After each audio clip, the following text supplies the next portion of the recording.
Hello, I am श्रद्धा. मी पुन्हा एकदा blog घेऊन आली आहे. तो म्हणजे स्किन केअर रुटीन किती मस्ट आहे आणि ते का केलं पाहिजे. ठीक आहे. खूप जणांचा असा प्रश्न आहे की अरे यार, स्किन केअर रुटीन करणं काय इम्पॉर्टंट आहे आणि ते केलंच पाहिजे काय, आणि आम्ही 2 दिवस करतो आणि तिसऱ्या दिवशी आम्हाला जमत नाही. तर स्किन केअर रुटीन हे लाईफस्टाईलमधला आपल्या खूप इम्पॉर्टंट भाग झालेला आहे आता.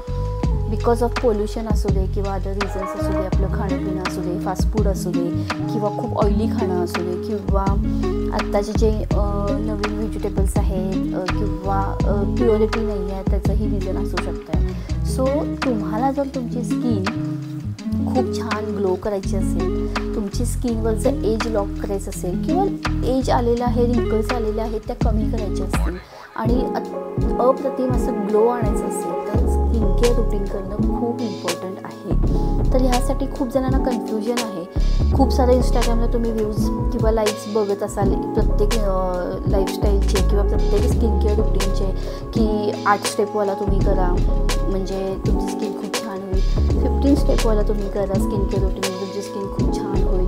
आणि मार्केटमध्ये हजारो प्रोडक्ट्स आहेत की तुम्हाला ते कन्फ्यूज करतात की ॲक्च्युअलमध्ये प्रोडक्ट कोणता घ्यायचा आहे आणि कसा निवडायचा आणि ते चालू कसं करायचं आहे. ठीक आहे. तर फर्स्ट म्हणजे तुम्ही जेव्हा स्किन केअर रुटीन स्टार्ट करणार असाल तर तुमची स्किन एखाद्या कॉस्मेटॉलॉजिस्ट किंवा डर्मॅटॉलॉजिस्टकडे दाखवून घ्या.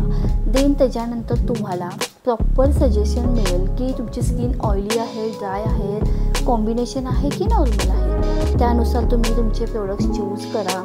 पॉप्युलर ब्रँड्सबद्दल तुम्ही थोडीशी माहिती घ्या, त्याचे रिझल्ट्स तुम्ही यूज करा आणि स्किन केअर रुटीनमध्ये मिनिमम प्रोडक्ट्स म्हणजे आपलं क्लिन्झर, टोनर, मॉइश्चरायझर हे 3 जरी गोष्टी असतील तरीसुद्धा इनफ आहेत. तुमच्या डेलीच्या हेक्टिक शेड्यूलमधून किंवा मॉर्निंगच्या धावपळीमध्ये तुम्ही जर म्हणत असाल की मला बिलकुल पॉसिबल होत नाही आहे स्किन केअर रुटीन करणं, तर तुम्ही मॉइश्चरायझर, टोनर आणि सनस्क्रीन जरी यूज केलं तरीसुद्धा तुमच्या स्किनमध्ये खूप छान रिझल्ट दिसून येतो. जर अगदीच तुमची स्किन खराब असेल, खूप ॲक्नेवाली असेल किंवा खूप काही त्याला पिगमेंट आलेला असेल तर तुम्ही नक्की तुमच्या कॉस्मेटॉलॉजिस्ट या फिर डर्मॅटॉलॉजिस्टला कन्सर्न करा. बट असं होत नाही आहे की त्यांच्याकडे आपण ट्रीटमेंट घेतली आणि स्किन केअर रुटीन नाही घेतलं तर आपल्याला 100% रिझल्ट मिळेल. सो तुमचं स्किन केअर रुटीन हे तुमच्या डेली नीड्समधलं आहे. जर तुम्हाला अगदी शेवटपर्यंत अगदी छान आणि देखणं दिसायचं असेल किंवा ग्लोईंग दिसायचं असेल तर स्किन केअर करणं मस्ट आहे. तर असेच ब्लॉग घेऊन मी पुढे येणार आहे.